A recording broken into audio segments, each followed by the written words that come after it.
예, 여러분 만나서 반갑습니다. 오늘부터 천수경 수업을 시작하도록 하겠습니다.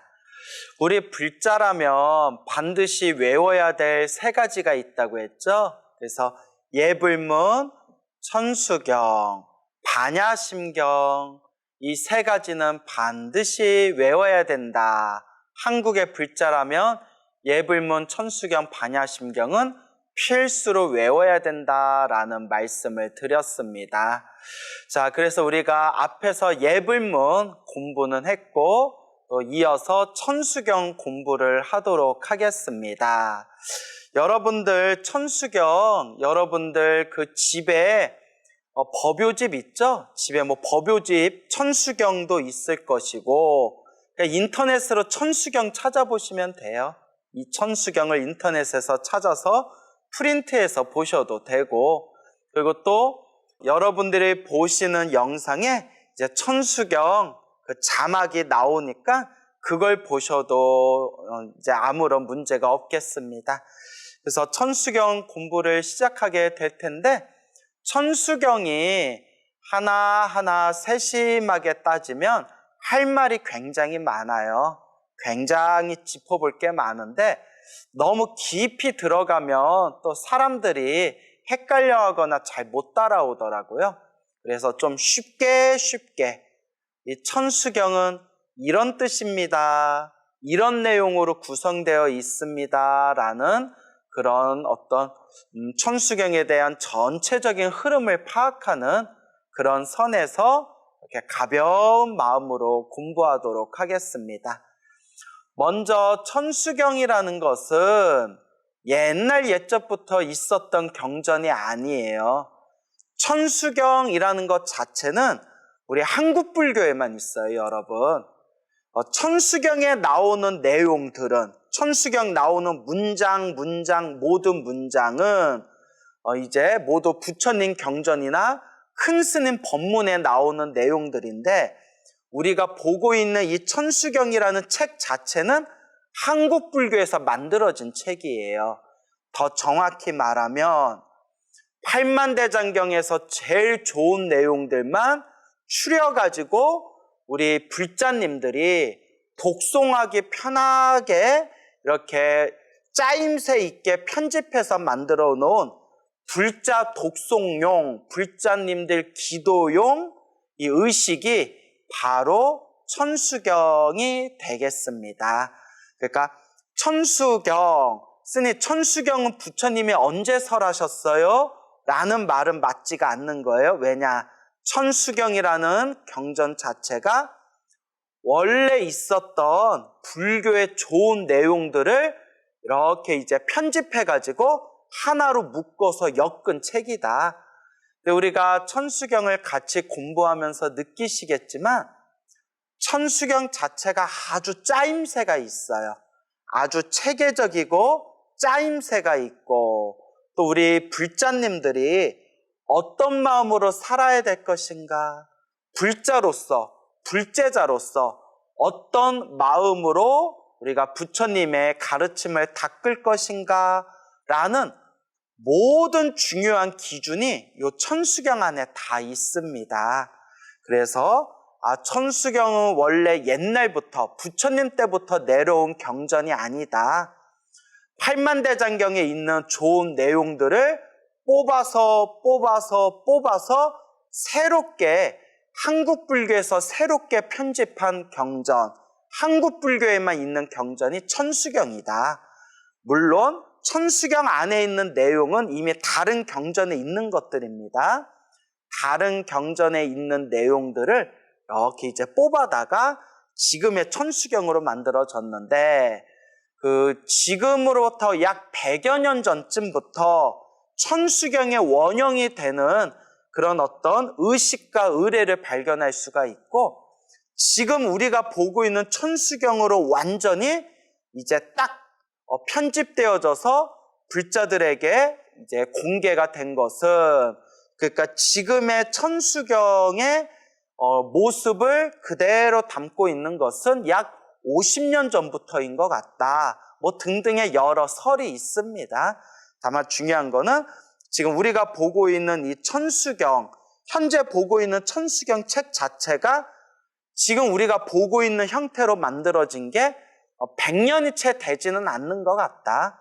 그래서 오랜 기간에 걸쳐서 편집되고 추가되고 다듬어지고 많은 분들에 의해서 손길을 거치면서 지금 우리가 보는 천수경으로 만들어진 것이다.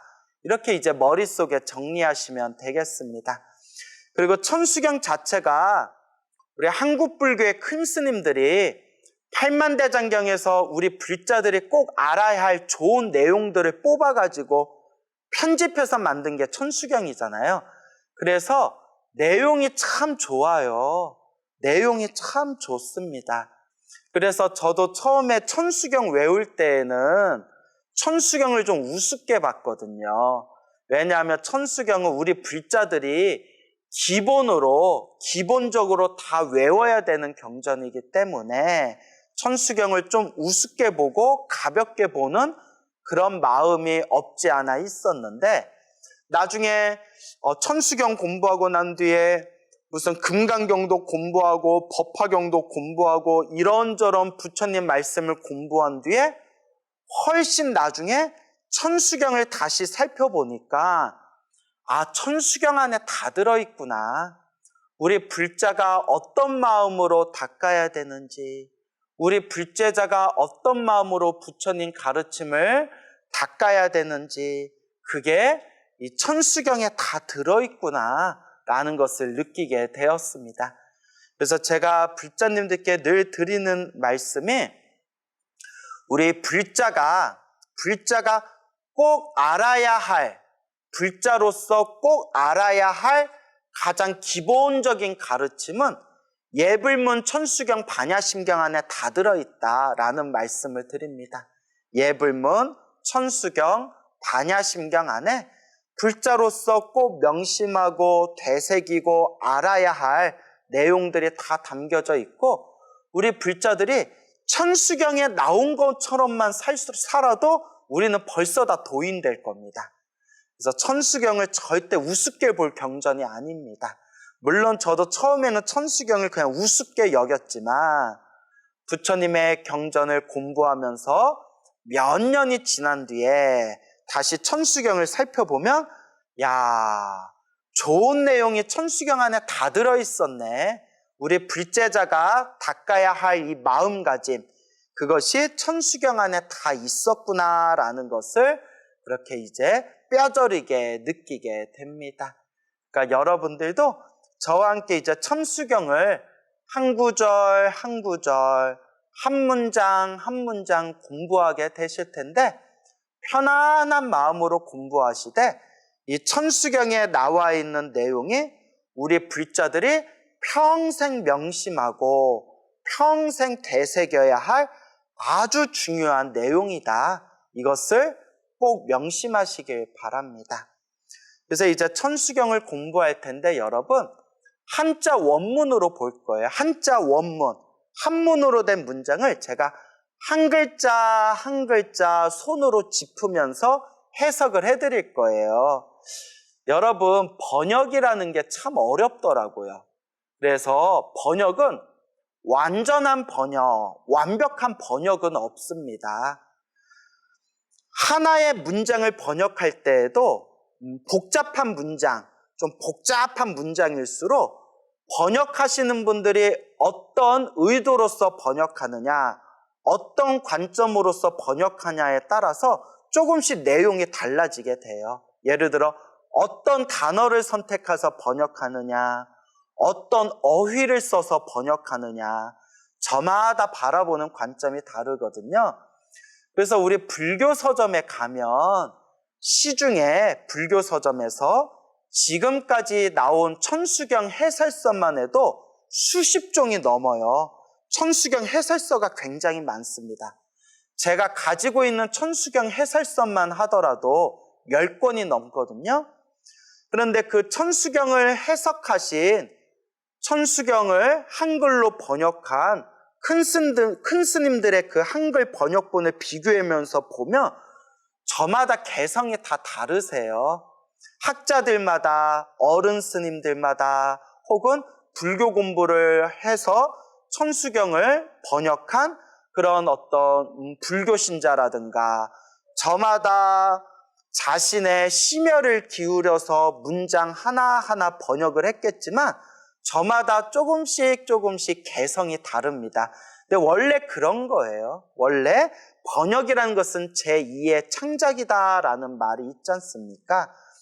그래서 함자 원문으로 내가 직접 직역하는 것이 필요합니다. 이 천수경의 문장 하나하나를 그 글자 한자를 이제 직역을 한 뒤에 토시 하나 안 빼고 직역을 하고 난 뒤에 이제 다른 분들께서 한글로 번역한 한글 천수경을 비교해 보면 이분은 이런 입장에서 번역했구나, 저분은 저런 입장에서 번역했구나, 그 차이를 알 수가 있고 저도 또한 그래요. 여러분들도 저와 천수경을 공부하면서 제가 번역한, 제가 풀이하고 제가 해석한 천수경을 100% 믿을 필요가 없어요. 왜냐? 바라보는 관점이 저마다 다르거든요. 그래서 그런 얘기 있지 않습니까? 언어와 문자는 달을 가리키는 손가락과 같다. 언어 문자는 달을 가리키는 손가락과 같아서 요 손으로 달을 가리킬 때 손가락을 보지 말고 달을 봐야 된다라는 말이 있지 않습니까? 우리가 공부하는 언어 문자로 이루어진 천수경이든 반야심경이든 금강경이든 법화경이든 모든 부처님 말씀, 모든 경전도 결국 깨달음이라는 보름달을 가리키는 손가락에 불과할 뿐이에요. 그래서 너무 글자 하나하나에 얽매일 필요는 없겠더라고요. 저도 토시 하나 안 빠뜨리고 이렇게 한문으로 된 경전, 한문경전을 그 글자 하나하나 안 빠뜨리고 이렇게 번역도 해보고 종이가 꿰뚫어지게 이렇게 바라보면서 머리로 음미도 해봤지만 개인적으로는 큰 공부가 되었죠. 개인적으로는 큰 공부가 되었지만 중요한 거는 진정한 부처님의 깨달음, 진정한 부처님 가르침의 핵심은 요 언어 문자에 있는 건 아니잖아요. 그래서 언어 문자로 이루어진 이 경전이라는 것은 바다를 건너기 위한 뗏목과 같다. 그렇기 때문에 너무 이 언어 문자에만 집착할 필요는 없고 중요한 것은 우리가 부처님의 가르침을 바르게 이해하기 위해서는 교과서가 필요하잖아요. 교과서. 그리고 부처님의 가르침을 올바로 닦아서 깨달음의 길에 가기 위해서는 지도와 나침반이 필요하잖아요. 요새는 내비게이션이라고 표현하더라고요. 쓰니 요새 누가 지도를 보고 나침반을 봐요. 다 내비게이션 보지 이러더라고요. 지도라고 하든 나침반이라고 하든 내비게이션이라고 하든 결국 우리가 의지하고 우리가 근거로 삼을 수 있는 교과서가 있어야 되잖아요. 그 교과서와 같은 역할, 그 지도와 같고 나침반과 같고 우리가 바른 길로 갈 수 있게 우리를 길을 이끌어주는 내비게이션 같은 역할을 하는 것이 바로 부처님 말씀, 부처님의 경전이라는 겁니다. 그래서 제가 늘 누누이 말씀드리죠.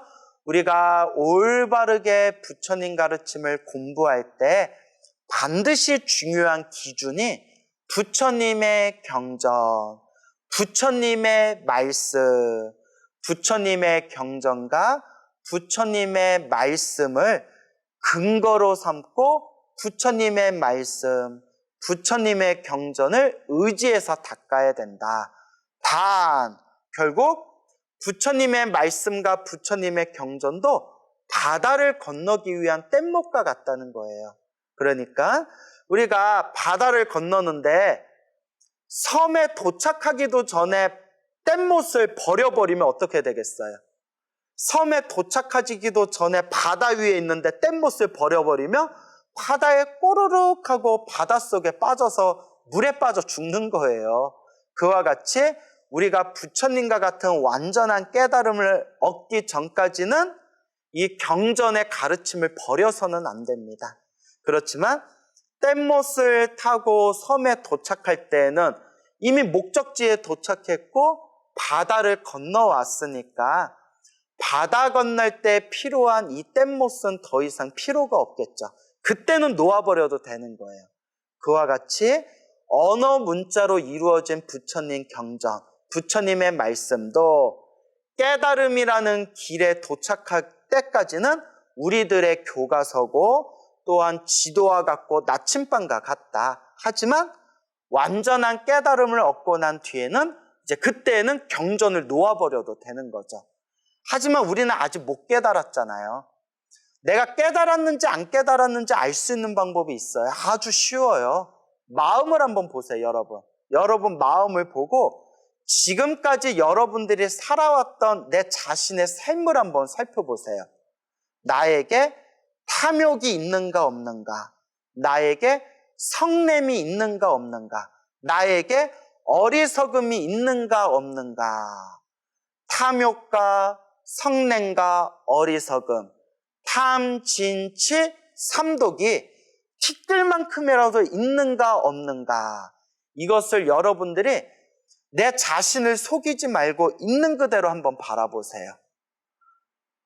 내 마음을 속이지 말고 내 마음을 있는 그대로 바라봤을 때 내가 모든 번뇌와 망상을 소멸하고 모든 욕망을 소멸하고 내가 완전한 깨달음을 얻었는가 얻지 못했는가 스스로를 바라보면 알 수가 있어요.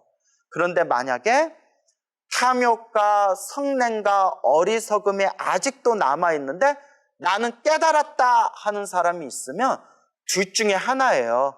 그냥 정신병자이거나 정신병에 걸렸거나 아니면 엄청나게 큰 삿된 견해에 빠져가지고 큰 착각을 하고 있는 거예요. 정신병이 있거나 착각도인일 확률이 큽니다. 그렇기 때문에 내가 탐욕이 있는가 없는가, 성냄이 있는가 없는가, 어리석음이 있는가 없는가, 탐, 진, 치, 삼독이 내 마음속에 티끌만큼이라도 있는가 없는가, 내 자신을 바라보면 내가 지금 올바로 깨달았는지 아니면 아직도 깨달음의 길로 가야 할 부족한 존재인지 스스로 알 수가 있죠. 그런데 탐욕과 성냄과 어리석음이 부글부글 끓어오르면서도 나는 깨달았다, 나는 더 이상 닦을 게 없다 라는 사람이 있으면 그런 사람은 부처님이 다시 세상에 출현해도 구제할 수 없다라는 큰 스님들의 말씀이 있습니다. 그래서 우리가 탐욕과 성냄과 어리석음이 완전히 소멸하고 번뇌망상이 완전히 사라지고 완전한 깨달음을 얻을 때까지는 반드시 부처님의 말씀, 부처님의 경전이 담겨져 있는 이 부처님의 말씀, 부처님의 경전을 근거로 삼고 부처님의 말씀, 부처님의 경전을 의지하면서 닦아야 된다. 즉, 여러분들의 스승은 오직 부처님 말씀입니다. 오직 부처님 경전을 스승으로 삼아서 수행하셔야 됩니다. 다만 제가 우리 부처님 가르침을 공부하면서 완전한 번역은 없다고 했죠. 중요한 거는 토시 하나 글씨 하나도 놓치지 않고 꼼꼼하게 부처님 가르침을 공부하는 것도 중요하지만 그것보다 더 중요한 것은 이 부처님의 경전 안에서 이 부처님의 말씀 안에서 말하고자 하는 의도가 무엇인가, 우리들에게 말씀하시고자 하는 교훈이 무엇인가, 그것을 우리가 정확하게 판단해야 돼요. 이것을 가리켜서 글자에 구속되지 말고 그 언어와 문자 너머에 그 부처님이 말씀하시고자 했던 뜻을 음미해야 된다. 그 뜻을 바르게 이해해야 된다라는 뜻입니다. 그래서 여러분들이 한글본으로, 한글로 번역된 천수경을 보셔도 아무 상관없어요. 왜 아무 상관없냐? 요새 우리 어른 스님들이나 아니면 우리 불교 학자들이 천수경을 워낙 꼼꼼하게 번역을 잘 해놨고, 여기서 또 웬만한 유명한 경전들, 부처님이 설법하신 유명한 경전들은 우리 큰 스님들이나 혹은 저명한 불교 학자분들이 꼼꼼하게 한글로 번역을 잘 해놨기 때문에 사실 요새는 웬만하면 한글본만 봐도 한글로 된 번역본, 한글 번역본, 부처님 경전을 봐도 충분히 부처님이 말씀하시고자 했던 교훈, 그 의미를 이해할 수 있는 시대가 왔어요. 하지만 제가 다시 말씀드리는 건데 완전한 번역, 완벽한 번역은 없기 때문에 원문, 번역되기 전에 원문을 꼼꼼하게 살펴보는 게 그래도 개인적인 공부에 있어서는 훨씬 더 큰 장점과 그런 깊은 견해를 성취하는 데 아주 그런 좋은 그런 이제 장점이 될 수가 있습니다. 그래서 저도 느끼는 게 여러분, 금강경을 예로 들어봤을 때 한글로 번역된 금강경, 한글 번역본 금강경을 읽을 때 무슨 뜻인지 잘 이해가 안 되는 걸 한자 있죠. 한자로 된, 한문으로 된 금강경을 읽으니까 훨씬 이해가 잘 되는 거예요. 한문을 5편과 불교사전을 옆에다 딱 놓고 한 글자 한 글자 5편에서 글자 하나하나 뜯어보고 단어 하나하나, 용어 하나하나를 불교사전에서 하나씩 다 찾으면서 한자 원문으로 된 금강경을 쫙 읽었더니 한글 번역본으로 본 것보다 훨씬 이해가 깊어지는 게 느껴지고, 아, 이분께서는 이걸 이렇게 번역하셨구나, 저분께서는 저걸 저렇게 번역하셨구나 라는 것이 견문이 넓어지더라고요. 그러다가 한자 원문으로 번역되기 이전에 금강경은 원래 인도 산스크리트어로 돼 있었지 않습니까? 그래서 한자 원문으로, 한문으로 번역되기 전에 인도 산스크리트어로 된 원문으로 된 금강경을 다시 봤더니 그동안 막혀가지고 잘 풀리지 않았던 문장들, 뜻이 술술 이해가 되고 꽝 하고 마음에서 확 이렇게 그 금강경에 막혔던 내용들이 시원하게 뚫리는 걸 느끼게 되었습니다. 그래서 한글로 봤던 것보다는 한자 원문으로 본 게 훨씬 깊이가 있었고, 한자 원문으로 보면서 이해가 되지 않던 부분이 인도 산스크리트어 금강경을 보면서, 인도 산스크리트어 금강경을 연구하면서 훨씬 더 훨씬 더 이해가 깊어지는 걸 느끼게 되었죠. 자, 그래서 경전이라는 것은 완전한 번역이 없고, 만약에 제대로 경전 공부를 하려면 항상 원문을 살펴봐야 되겠구나라는 것을 그때 제가 강하게 느꼈습니다. 근데 저도 그렇지만 여러분들 같이 직장 생활하고 일상생활에서 이렇게 부처님 가르친 닦는 분들이 언제 또 한자 공부는 또 언제 하시고 인도 산스크리트어 공부는 언제 하시겠어요? 저도 인도 산스크리트어 좀 공부하다가 책 덮어버렸거든요. 이게 너무 바빠가지고 뭘 공부하기도 시간이 뻑뻑하더라고요. 이런 얘기하면 죄송한데 쉬기도 바빠요, 진짜. 예, 쉬기도 바쁜데, 그래서 저는 그냥 한국 불교는 어차피 한문으로 된 한역 경전을 의지했기 때문에 나는 일단 한문 경전에 충실히 보자라고 마음을 돌렸지만, 마음 한구석에는 인도 산스크리트어를 좀 깊이 공부하지 못한 거에 대한 아쉬움이 있기는 있어요. 근데 저도 머리가 둔해가지고 막 이렇게 법문하고 강의 다니면서 한문 공부도 하고 산스크리트어 공부도 하고 이렇게 여러 가지 하기가 좀 벅차더라고요. 그래서 저는 한국 불교의 스님이고, 한국 불교는 오랜 옛 정통이 의상대사, 원효대사, 의천대사, 또 보조국사, 진울, 서산대사로 해서 삼국시대에서 통일신라 시대에서 고려시대에서 조선시대에 이르기까지 한국 불교는 한문으로 된 경전에 의지해서 공부했기 때문에 저도 일단 한문 경전에 충실하자라는 그렇게 이제 저는 제 목표를 설정했거든요. 하지만 한문으로 번역되기 이전에 인도 산스크리트어로 된 그 원문, 인도 산스크리트어 그 원문으로 된 그 경전을 이해하는 것도 아주 중요하다라는 말씀을 꼭 드리고 싶습니다. 그래서 우리 스님들 중에서도 한문으로 된 경전에 어떤 한계를 느끼고 갈증을 느끼시던 그런 여러 스님들께서 저 미얀마, 스리랑카, 태국으로 유학 가셔서 빨리어로 된 니까야 경전 공부하시는 분들도 많으시고, 또 이렇게 외국에 있는 대학에 들어가셔서 인도 산스크리트어를 공부하시는 분들도 계시고, 또 근래에는 티베트 불교가 굉장히 유행하면서 저 티베트 불교 사원에 가셔서 그 티베트 불교를 직접 또 공부하시는 스님들도 여럿 계시거든요. 저는 그분들 한 분 한 분이 정말 훌륭하시고 정말 대단하시고 정말 소중하시다라는 생각이 듭니다.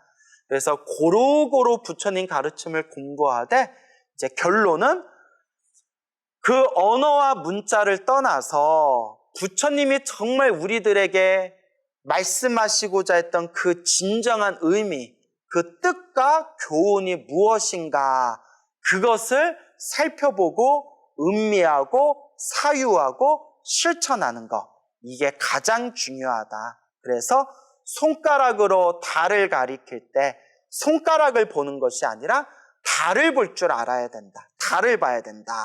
하지만 손가락으로 달을 가리킬 때 손가락이 아니라 달을 봐야 되지만 손가락으로 달이 있는 곳을 올바르게 가르쳐야 되잖아요. 올바르게.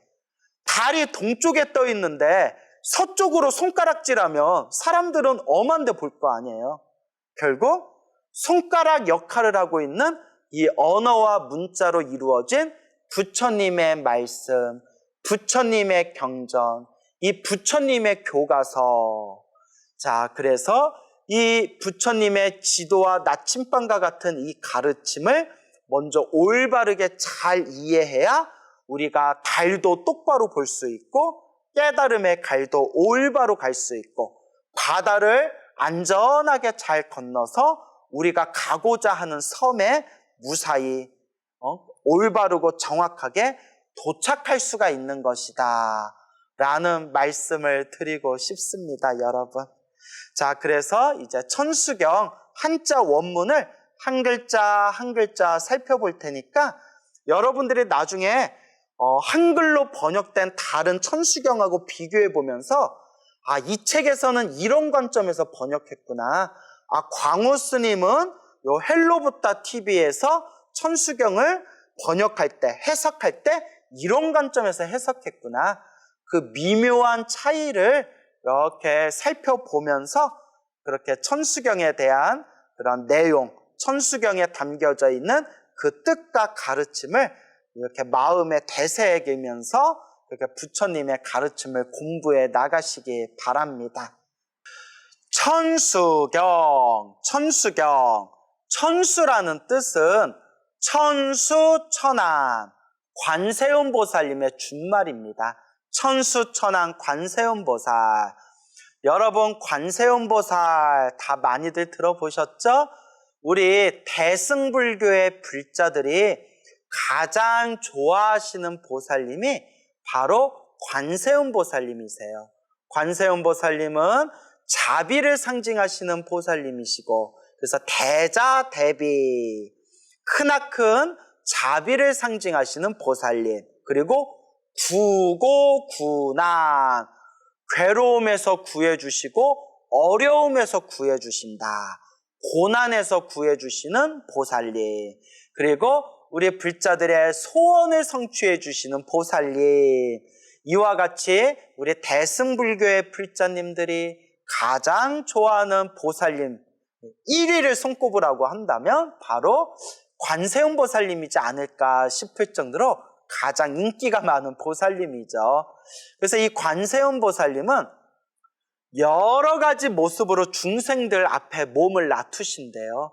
여러 가지 몸으로, 수 없는 여러 가지 몸으로 중생들 앞에 그 몸을 놔두시어 중생들 눈높이에 맞춰서, 중생들 수준에 맞춰서 그렇게 깨달음의 길로 인도해 주시고, 중생들을 괴로움에서 구해 주시고, 중생들을 자비로운 손길로 어루만져 주십니다.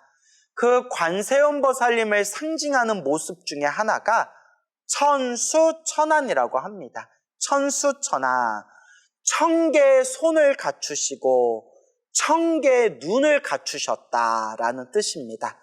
1000개의 손이 상징하는 것은 정말 손이 1000개가 있다라고 생각하시면 안 돼요. 비유적이고 상징적인 표현이죠. 그래서 우리가 천수천안 관세음보살님을 불상으로 모실 때 실제로 1000개의 손을 조각하고 1000개의 손에다가 이렇게 1000개의 눈을, 손바닥 하나하나에다가 눈을 조각하거든요. 그래서 1000개의 손과 1000개의 눈을 갖추신 보살님이라고 부르지만 그것은 비유적이고 상징적인 표현이고, 1000개의 손이 상징하는 것은 천수, 1000개의 손이 상징하는 것은 모든 중생을 어루만져 주시는 자비의 손길이라는 뜻이에요. 모든 중생을 하나도 빠짐없이 그 모든 중생의 아픔을 어루만져 주시고 그 중생들을 보살펴 주시는 그런 자비로운 손길, 그게 천수, 1000개의 손입니다. 그러면 1000개의 눈은 뭘까요? 1000개의 눈은 지혜를 상징하기도 하고, 눈은 지혜를 상징하는 것이거든요. 그리고 1000개의 눈이잖아요.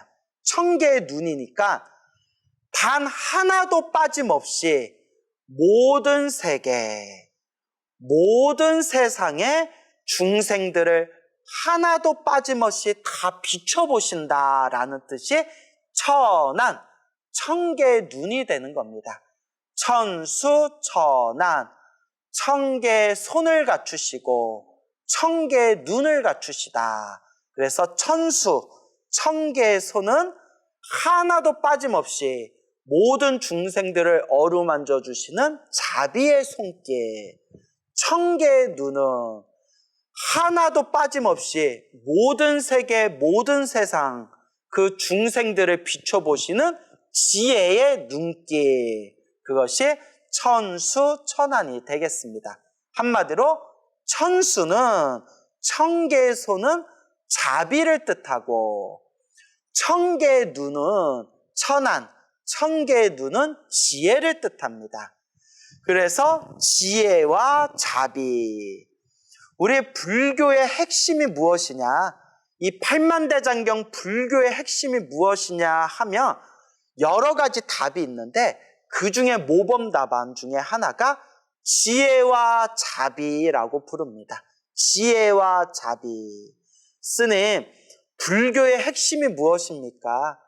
부처님의 법문을 모아놓은 것을 팔만대장경이라고 하는데 그 팔만대장경의 핵심이 무엇입니까? 라고 했을 때 지혜와 자비다라고 말하게 됩니다.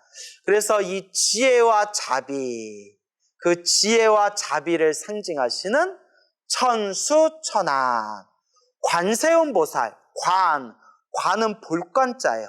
보다, 세음, 세상세 소리음, 관세음, 세상의 소리를 보시다.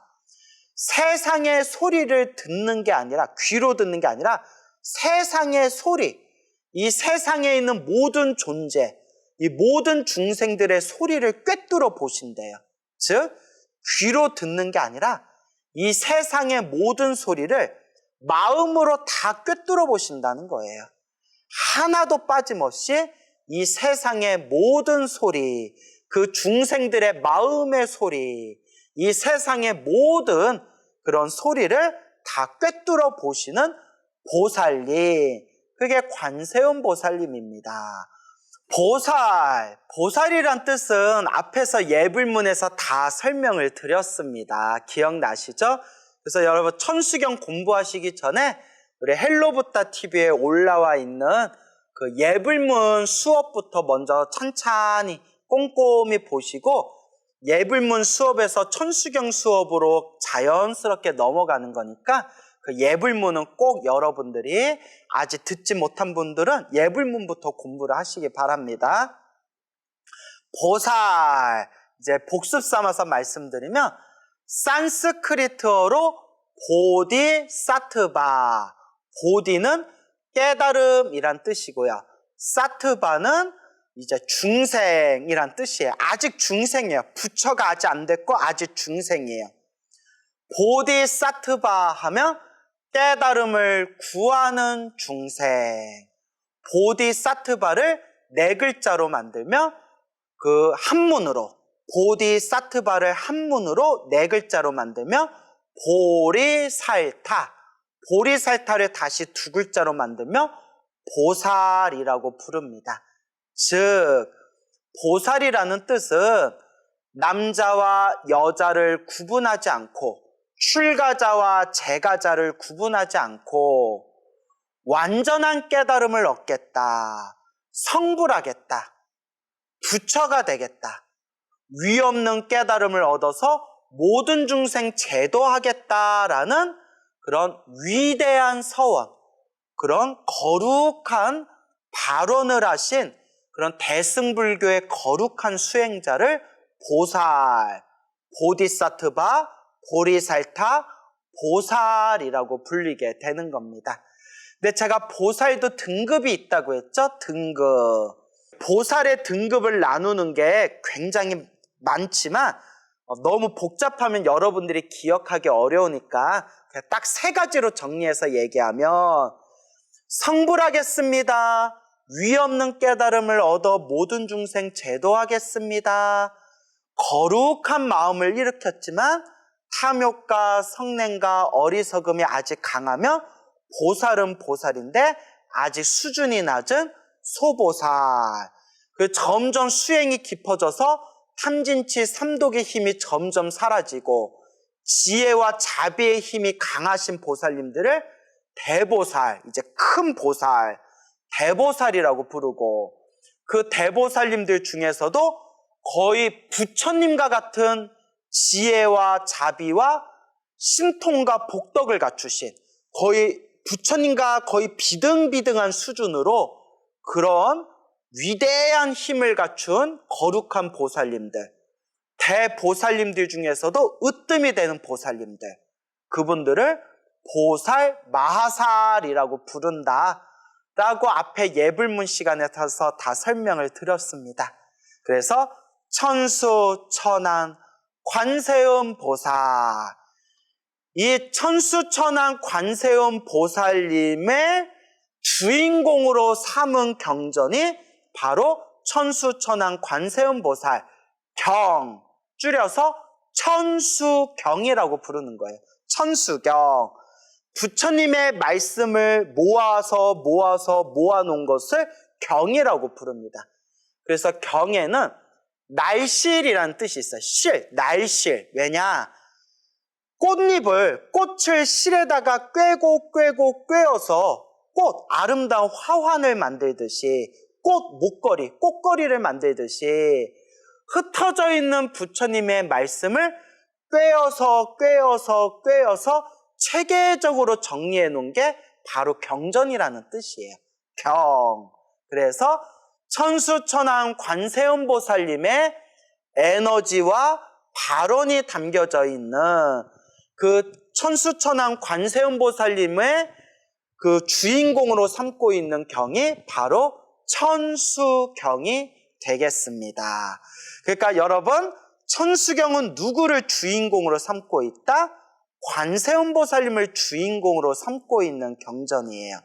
그렇기 때문에 이 천수경이 관세음 보살님을 주인공으로 삼고 있지만 천수경 구조 자체가 관세음 보살님의 가르침을 중심에 놓되 여기저기 팔만대장경의 좋은 내용들을 뽑아가지고 체계적으로 정리한 편집본, 좋은 내용을 요약해서 체계적으로 짜임새 있게 만들어 놓은 편집본이 바로 천수경이 되겠습니다.